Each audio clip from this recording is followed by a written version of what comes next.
Quelle victoire! Les Bleus éliminent la Suède et passent en huitième de finale 3-0. Quelle attaque de feu! Bonjour à tous, c'est les gars du foot. Salut à tous. On peut même se demander si ce n'est pas la meilleure attaque de l'histoire de l'équipe de France.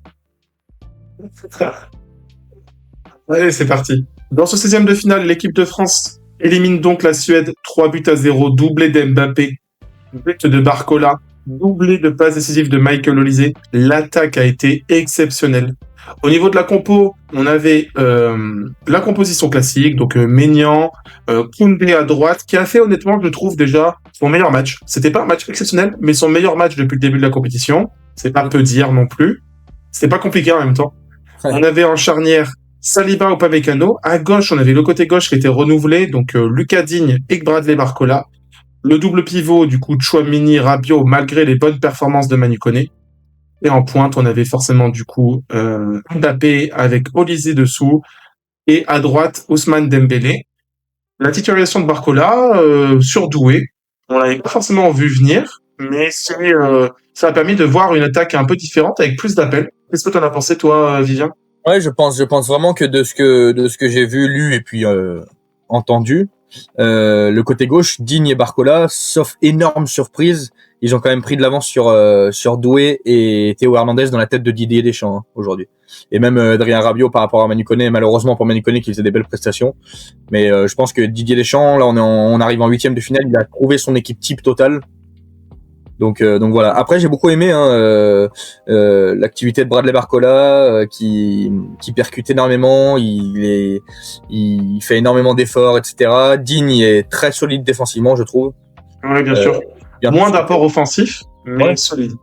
Mais vu que vu que Barcola en fait énormément des apports offensifs, tu sais, il est tellement présent offensivement que Digne a moins besoin de l'aider entre guillemets quoi. Oui, exactement, c'est vrai. Concernant la Suède avait donc une équipe, son équipe type, avec notamment la ligne d'attaque qui est quand même assez intéressante. Hein. On a Alexander Isak, on a Anthony Elanga et surtout Victor Gyökeres. Donc on a une vraie ligne de 3 intéressante. C'est leur point fort, honnêtement. Ouais. Ils ont été plutôt bien muselés par notre défense, mais c'était le point d'interrogation. C'était notre défense va être amenée à affronter une vraie bonne ligne d'attaque.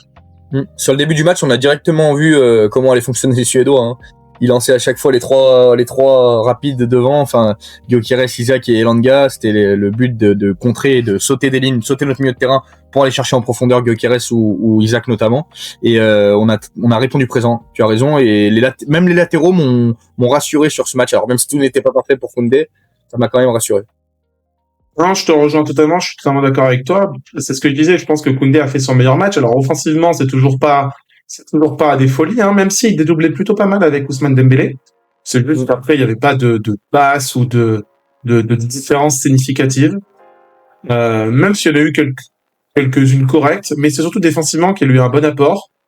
Donc c'était bien, parce qu'on avait une vraie ligne de 3 qui se projetait assez vite. Bon, ils ont eu très peu d'occasions. Les Suédois, j'ai quand même une ou deux situations en tête. À un moment, je crois que c'est, je sais plus si c'est Gyökeres ou Isak qui a l'opportunité de faire presque une match-gère. À ce moment-là, il y a 0-0 et qui aurait pu ouvrir le score de ce côté-là. Sinon, globalement, Upamecano est bien revenu après son match un peu moins bon la semaine dernière contre l'Irak. Ouais, hormis la semaine dernière, il est vraiment... Contre la Norvège, pardon. Ouais, oui, c'est vrai, bien vu. Hormis la semaine dernière, il est vraiment... Enfin, c'est vraiment pour moi le meilleur... Enfin, j'essaie de regarder pas mal de matchs et tout, c'est quand même le meilleur défenseur central de cette compétition, je trouve. Il est vraiment... Il a une force physique, une force mentale, il se place, il a la vision de jeu aussi pour un défenseur central qui est assez...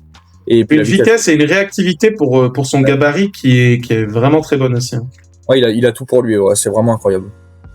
Alors, j'ai un petit point tactique à évoquer. Alors, tactique, je ne sais pas si c'est très académique ce que je vais dire, mais en tout cas, c'est mon ressenti. Vous me direz ce que vous en pensez en commentaire, et toi, Vivien, tu vas me le dire aussi.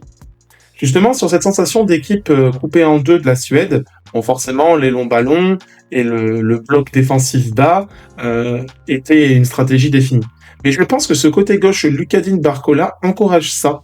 Je m'explique. Non pas que Doué n'est pas capable de faire des appels en profondeur, il est totalement capable de le faire, mais dans tous les cas, il en fait moins en volume et en quantité que Bradley Barcola, et surtout, il va moins vite que Bradley Barcola, il est moins tranchant dans ses appels. Ce qui fait que pour moi, pour une défense, Se dire qu'on a Bradley Barcola, Mbappé, Dembélé, Olysée, donc 4 top joueurs, hein, 3 superstars et un très bon joueur, hein, Bradley Barcola, à gérer dans son dos. Pour moi, ça fait qu'on doit forcément laisser 4 ou 6 joueurs un minimum pour les gérer. Tenter de les gérer, en tout cas, même si c'est très difficile. Et donc, pour moi, c'est impossible d'attaquer l'équipe de France en bloc. Je ne vois pas comment une équipe peut nous attaquer en bloc, et surtout en bloc haut. Ce qui fait que pour moi, toutes les équipes vont être forcément coupées en deux contre nous, si on continue d'aligner ce côté-là. Sachant que nous, on a une défense qui est quand même très solide. Je le vois plutôt positif. Voilà, je sais pas si c'est très académique. Je pense que Didier Deschamps y a réfléchi, mais ce côté appel de Barcola, pour moi, c'est pas que de la diversité offensive, c'est aussi forcer l'adversaire à jouer un peu contre nature, coupé en deux. Et j'ai hâte de le voir contre des équipes qui n'ont pas l'habitude de jouer bloc bas ou de jouer coupé en deux, typiquement l'Espagne, l'Angleterre, même l'Argentine. Même si l'Argentine, c'est un peu différent, mais Messi, il fera pas des courses de 30 mètres. Ouais, je suis d'accord. J'ai hâte de voir ça. Je sais pas ce que vous en pensez, dites-le nous en commentaire. Qu'est-ce que tu en penses, Olivien? Eh ben, justement, tu l'as très bien résumé, notamment pour ceux qui connaissent vraiment le foot, les puristes et tout, je pense qu'ils vont être d'accord avec toi, parce que c'est pour ça, à mon avis, que Barcola est titulaire. En fait, pour résumer un peu pour ceux qui suivent moins le foot, Barcola est un pur attaquant, est un pur ailier. Et je trouve que Désiré Doué, pardon, est plus un milieu de terrain qui apporte. Un attaquant intérieur. De quoi, pardon?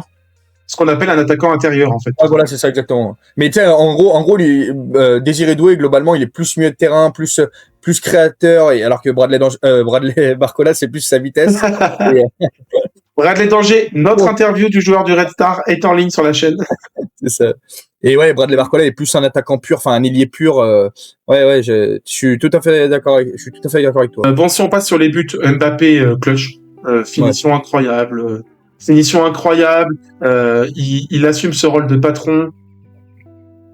Sa façon d'être un peu excentré du but sur son premier but, où il arrive à faire son passement de jambe, son crochet, son deuxième crochet, et la rapidité quand il fait le deuxième crochet à le mettre petit filet opposé. Je pense que c'est un des buts qu'il a mis en équipe de France que je préfère, parce que je m'en rappelle beaucoup, on a beaucoup vu, etc. Franchement, c'est un de ses buts préférés. C'est un de ses buts qui m'a vraiment waouh, tu vois, incroyable. Totalement d'accord. Et là, du coup, il en est à 18 en Coupe du Monde, un de moins que Léo Messi. On attend de voir du coup la suite de cette course-là. Est-ce que Messi continuera du coup contre le Cap-Vert d'apprendre un peu d'avance? Mais encore un record. Meilleur buteur de l'histoire de la Coupe du Monde en phase finale. Il est à 10 buts, donc c'est encore un record qui tombe pour lui, c'est incroyable. Sur ces buts d'Mbappé, on a forcément Olysée qui est très bon. Il a de la magie, les passes qu'il trouve. Moi, comme je dis, que je me dis à moi-même quand je regarde le match, il trouve des passes que je ne vois pas à travers l'écran. Et alors ça, honnêtement, quand t'es assis dans ton canapé, que t'as une vue d'ensemble, que t'es pas dedans, que t'es lucide, et que eux, en train de courir sur le terrain avec une pression, trouve une passe que t'as pas vue, c'est un vrai talent. Et Olysée, lui, c'est vraiment une météorite qui arrive en équipe de France. C'est fou sa qualité, ce duo avec Mbappé. C'est pareil, aujourd'hui je dis des choses, je me mouille un peu. Je pense que depuis Zidane, en termes de numéro 10 pur en équipe de France, en termes de beauté dans le jeu, et techniquement, beauté, je parle vraiment de c'est très beau à voir jouer, quoi, tu vois. On n'a jamais vu ça. On n'a jamais revu ça. Totalement, je suis d'accord. On a eu des très bons numéros 18 comme Griezmann, par exemple, mais dans un style différent, totalement. Mais en termes, tu sais, techniquement c'est beau, tactiquement c'est magnifique, et esthétiquement c'est incroyable. Ouais, totalement, je suis d'accord. Dembélé qui est pas en reste, mais qui est un peu en dessous forcément de ces deux-là sur ce match-là, mais il joue très bien son rôle aussi, des bons dédoublements sur la droite, il a bien animé son côté, c'est très bien. Et si je me trompe pas, il fait encore une passe D aussi.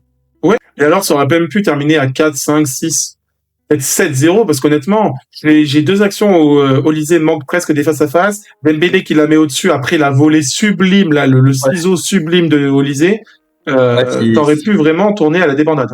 Mbappé l'a dit, c'est pour ça que les gens regardent le foot, c'est que la retournée acrobatique de Michael Olysée, elle est incroyable, elle est fantastique. Totalement. Et après un tout petit bémol de râleur que je suis, c'est vrai que Dembélé, quand il arrive au point de pénalty comme ça, où le ballon lui arrive sans trop il est pas mis hauteur, il essaye de tirer fort en fait sur la gauche, et le ballon part en l'air, mais bon, c'est pas grave. Il se réservera pour les matchs d'après.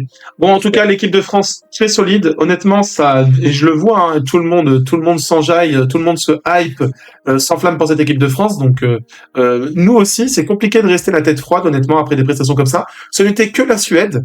On ne va pas sur les prochains matchs. Paraguay, je pense que ça devrait le faire aussi. Je vois pas l'équipe de France buter contre des blocs bas.